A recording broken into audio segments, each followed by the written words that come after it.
You ask Tiger to solve. This deals with linear equations with one unknown. The final result is c equals 24/7. Let's solve it step by step. Simplify the expression. Expand the parentheses. Simplify the arithmetic.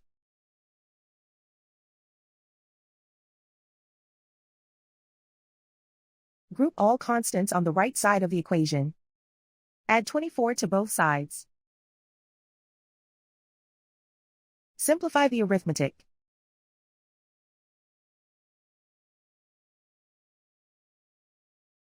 Isolate the c.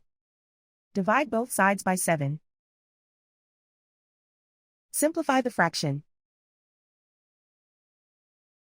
And so the final result is c equals 24/7.